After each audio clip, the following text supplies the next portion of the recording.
اگر ان کو ایکٹیو ہونا تو یہاں ملک نہیں چھوڑ کے بھاگتے. ٹھیک ہے، اس پہ پوچھ لیتے ہیں مسلم لیگ نون کا موقع بھی لیتے ہیں. صدیق الفاروق صاحب نے جوائن کیا، سینئر سیاستدان ہیں، سینئر رہنما ہے مسلم لیگ نون کے. سر کہا یہ جا رہا ہے کہ ایک اور این آر او آپ کو ملا ہے، اور شہباز شریف صاحب چونکہ چلے جائیں گے لنڈن اور میاں صاحب کو منوا لیں گے. ہے اس پورے نیریٹو میں کتنی جان ہے اور کتنی صداقت ہے؟ بسم اللہ الرحمن الرحیم. دیکھیے پہلی بات یہ ہے کہ یہ سارے ایک بٹ فلاں کو جو ضمانت ملی ہے وہ این آر او ملا ہے، فلاں کو جو جیل بھیجا گیا ہے وہ اس وجہ سے بھیجا گیا ہے، فلاں اب خاموش ہو گیا ہے، فلاں بول پڑا ہے.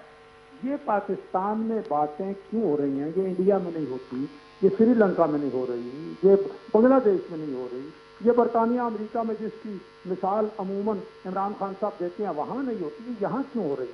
پہلے اس کا مطلب یہ ہے کہ یہاں معاملات جو ہیں آئین اور قانون کے مطابق نہیں چل رہے. اب اگر آئین اور قانون کے مطابق کسی آدمی کو ریلیف کسی سیاسی لیڈر کو ملے اس پہ بھی سوال پیدا ہوتے ہیں، نہ ملے تب بھی سوال پیدا ہوتے ہیں. یار میں کہتا ہوں خدا کے لیے جن جن لوگوں کے پاس کوئی اختیار ہے اور اللہ نے ہی دیا ہوتا ہے وہ خدا کو حاضر ناظر سمجھ کے ٹھیک راستے پر چلے. ٹھیک. دوسری بات یہ ہے کہ مسلم لیگ نون کی ساری جدوجہد، یہ بات آپ کے ذریعے سے آپ کے ناظرین اور سامعین تک پہنچنی چاہیے کہ مسلم لیگ نون کی، نواز شریف صاحب کی، شہباز شریف صاحب کی، مریم کی، حمزہ شہباز، ہم سب جتنے ہیں، ہماری جدوجہد آئین کی بالادستی کے لیے ہے، آئین اور قانون کی عملداری کے لیے ہے. شہباز شریف صاحب پہلے بھی جا کے واپس آئے، نواز شریف صاحب اپنی اہلیہ مرحومہ کو ڈیتھ بیڈ پہ چھوڑ کے بیٹی سمیت آئے اور جیل چلے گئے. وہ نہیں جا رہے تھے، زبردستی روز یہاں نیوز بلیٹن نواز شریف صاحب کی صحت پہ، پنجاب کی جو وزیر صحت ہیں یاسمین راشد صاحب، وہ روزانہ پریس کانفرنس میں بتاتی تھی آج ان کے پلیٹلیٹس اتنے ہو گئے اور آج اتنے ہیں اور خطرہ ہے اور انہیں جانا چاہیے، اور پھر کابینہ نے منظوری دی. اب نئی باتیں شروع کر دی ہیں. تو میں یہ کہوں گا کہ خدا کے لیے یہ بھی سمجھیں کہ پاکستان میں چیزیں آئین قانون کے اور فطرت کے مطابق ہوتی ہیں اور ہونے دینا چاہیے. ٹھیک. تو ہم صدیق الفاروق صاحب پھر اس کا مطلب یہ ہوا کہ اس وقت جو بھی عدالتی فیصلے ہو رہے ہیں یا جو ایکٹیویٹیز ہو رہی ہیں تو پھر اس میں کسی بھی طرح کی کوئی دوسری قوت ملوث نہیں ہے، تو پھر آپ مانیں گے کہ انصاف ہو رہا ہے اور یہ جو فیصلے ہیں یہ بھی پراپر ہو رہے ہیں؟ دو باتیں ہیں.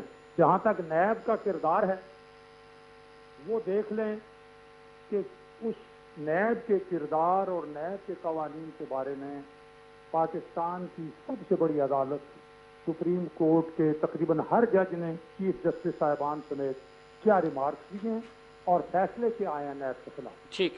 یہ دیکھ لیں. ٹھیک ہے اس کا صدیق مطلب ہے الفاروق کہ صاحب. ایک لمحہ دو جملے اور سن لیں. دوسری بات، عمران خان کہتے ہیں میں نہیں چھوڑوں گا. بھائی پھر وہ یہ تاثر دیتے ہیں کہ نیب اور عدالتیں ان کے ہاتھ میں ہیں. اگر ان کے پاس نہیں ہے یہ تو پھر وہ کون کہنے والے ہیں کہ میں نہیں چھوڑوں گا؟ پھر آئین کے مطابق فیصلے ہونے دیں. ہمیں ٹھیک ہے، ریلیف بالکل ملتا ہے ہونے تو چاہیے، ملے. آئین کے مطابق فیصلے ہونے چاہیے، اور وزیراعظم کو نہیں بنتا کہ وہ اداروں میں کے اوپر انفلوئنس ڈالیں اپنا.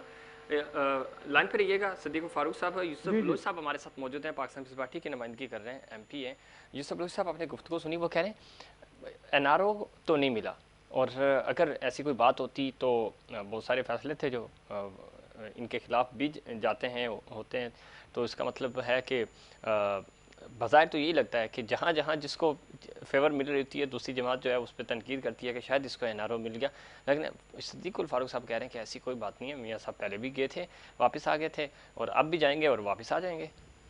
دیکھتے ہیں، ابھی ہم لوگ بھی یہیں پہ ہیں، آپ بھی یہیں پہ، اللہ پاک زندگی دے.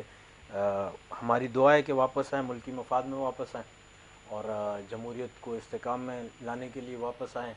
آگے جو میں سمجھتا ہوں کہ وہ واپس نہیں آئیں گے. میں اپنا موقف بتا رہا ہوں. صدیق الفاروق صاحب بہت قابل احترام ہیں، انہوں نے اپنا موقف بیان کیا. تو ہمیں جو یہی لگ رہا ہے کہ این آر او ہو چکا ہے اور وہ انہوں نے واپس نہیں آنا. اچھا، آپ یہ کہہ رہے ہیں کہ شہباز شریف صاحب کا این آر او کی یعنی ڈیل کی وجہ سے وہ باہر جا رہے ہیں. جی. تو جو آپ کو جو سینٹ میں جو ہوا تو اس پہ بھی تو نون لیگ یہی کہتی ہے کہ آپ کو بھی این آر او ملا. ہماری تو اکثریت واضح نظر آئی ہے نا وہاں پہ، کیسے ہمیں این آر او. اسلام آباد والی سیٹ پہ تو جب گیلانی صاحب بنے تو وہاں تو اکثریت نہیں تھی. ہماری سپورٹ ملا تھا. دوسری جو پارٹیز ہیں، آزاد امیدوار ہیں، انہوں نے سپورٹ کیا. ٹھیک.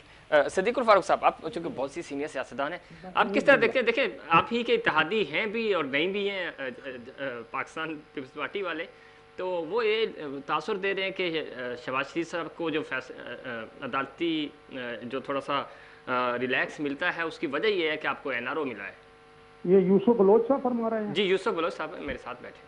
پہلی تو میں بالکل ان کے خلاف یا پیپلز پارٹی کے خلاف کوئی ایسے ماضی میں نہیں جاؤں گا، لیکن یوسف بلوچ صاحب کے ساتھ آپ کے اس پلیٹ فارم سے میں شرط لگاتا ہوں اور 10-10 لاکھ روپے کی شرط لگاتا ہوں. یہ میرے ساتھ لگا لیں.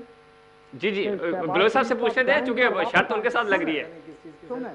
کیا وہ پوچھ رہے ہیں کس چیز کی شرط لگا رہے ہیں فاروق صاحب؟ شہباز شریف صاحب انشاءاللہ جائیں گے اور واپس آئیں گے. وہ کہہ رہے ہیں شہباز شریف صاحب جائیں گے واپس آئیں گے، 10 لاکھ روپے شرط لگا رہے ہیں. 10 لاکھ روپے کی شرط ہے یہ. سر صدیق بھائی آپ کا بہت شکریہ کہ آپ نے اہمیت دی، لیکن شرط میرے مذہب میں حرام ہے. اور میں نے، آپ نے شاید سنا نہیں، میں نے یہ بولا کہ ملکی مفاد میں اور جمہوریت کی بہتری کے لیے ان کو واپس آنا چاہیے اور اللہ کرے وہ واپس آئیں. تو میں آپ سے بالکل بھی تضاد نہیں رکھ رہا ہوں. آپ کو سنیں میں شرط چھوٹی کر دیتے سر، کھانے شانے پہ بات کر رکھ لیتے ہیں. ان کی سیاسی رائے کہ انعام کے طور پر 10 لاکھ دوں گا، اور اگر میں درست ثابت ہوتا ہوں تو میری ثقافت اور میرے درست بات پہ یہ مجھے 10 لاکھ روپے انعام دے. چلے یوں سے شرط چھوڑ. نہیں، میں کوئی بھی پیسوں کی شرط نہیں. جیسے رفیع بھائی نے بولا کھانا دوستی یاری میں سیاسی کلیگ ہیں، جب آپ حکم کریں میری طرف سے آپ کو کھانا ہے. چلے یہ دیکھ لیں گے کہ باقی شہباز شریف صاحب وطن واپس آئیں گے تو پھر ہم جشن منائیں گے. میں ایک بات اور عرض کروں، دیکھیے ہم سیاسی پارٹیاں ہیں. بے نظیر صاحبہ، انہیں معلوم تھا کہ ان کے قتل کی سازش ہو رہی ہے. انہوں نے کہہ بھی دیا تھا کہ اگر مجھے نقصان پہنچتا ہے تو فلاں ذمہ دار ہوں گے. اس کے باوجود وہ تشریف لائیں. نواز شریف صاحب کو معلوم ہے کہ میں جیل جا رہا ہوں، وہ واپس آئے. اب بھی انشاءاللہ العزیز وہ بھی واپس آئیں گے اور شہباز شریف بھی واپس آئیں گے. اچھی بات ہے صدیق الفاروق صاحب، چونکہ جمہوریت آگے بڑھے گی، یہ ملک آگے بڑھے گا. لیکن کب تک؟ جب کوئی عدالتی فیصلہ آتا ہے تو وہ ہمیں ٹیمپر شدہ فیصلہ نظر آتا ہے. کہیں تھوڑا سا بھی کسی پارٹی کو، کسی فریق کو فیور ملتی ہے تو اس میں بھی ہمیں NRO نظر آ رہا ہوتا ہے. کب ہم ان سلیکٹیو کے لفظوں سے اور باہر آئیں گے؟ کیوں ہم مطلب آگے؟ انڈیا کی آپ نے بات کی، سری لنکا کی بات کی. انڈیا کو اگر ہم اس ماحول میں دیکھیں تو وہ ہم سے بہت آگے ہے. تو کیوں ہم تھوڑا سا پولیٹیکلی پیچھے رہ گئے ہیں؟ کب ہم ان چیزوں سے باہر نکلیں گے؟ وہ جدہ سے گئے، انہیں کینسر ڈائیگنوز ہوا، وہ جدہ سے گئے اپنے علاج کے لیے برطانیہ، اور پھر ہر 6 مہینے کے بعد دکھاتے رہے. اب 1 سال سے زیادہ ہو گیا ہے، یہ کبھی جیل کبھی باہر. اب یہ دیکھ لیں کہ ان کے فیصلے کیا ہیں. وہ جج ارشد ملک مرنے سے پہلے بتا گیا کہ مجھ سے فیصلہ کس طرح کروایا گیا ہے. اب یہ تو ثبوت سامنے پڑا ہے. تو میں بھی دعا کرتا ہوں اور ہم سب مل کر جدوجہد کریں، پیپلز پارٹی واپس آ جائے اپنا اس پہ تحریک جمہوریت میں، اور ہم سب مل کے جس طرح سے ہم نے 12 نکات پہ اتفاق کیا ہے اس کے لیے مشترکہ جدوجہد کریں، تاکہ یہ باتیں نہ ہو کہ فلاں کو NRO مل گیا، فلاں کو نہیں ملا، فلاں یہ کر رہا ہے، فلاں ٹھیک ہے. بلوچ صاحب آپ واپسی ہے، آپ کی امید ہے آپ PTM میں واپس شامل ہو جائیں گے اگلے اجلاس میں؟ جو چیئرمین صاحب اور ہماری CEC کمیٹی فیصلہ کرے گی وہ آپ لوگوں کے سامنے واضح ہو جائے گی. ٹھیک. اور ہم لوگوں نے نکلنے کی کہی نہیں، ان لوگوں نے ہمیں PDM سے نکالنے میں تھوڑا جلد بازی کر دی. اچھا. ہم لوگ تو نہیں نکلے. باقی ہو سکتا ہے کہ دوبارہ سے ایک مضبوط اتحاد ہو سکے. بہت شکریہ صدیق الفاروق صاحب، آپ نے پروگرام میں وقت دیا. جناب یوسف بلوچ صاحب آپ کا بھی بہت شکریہ. ناظرین، اس میں کوئی شک نہیں کہ پاکستان میں جمہوری سلسلہ آگے بڑھے گا تو ہی ملک آگے بڑھے گا اور ملک ترقی کر سکے گا. اور یہ سلسلہ چلتا ہوا آ رہا ہے جیسا بھی ہے، لیکن بہت اچھا ہے.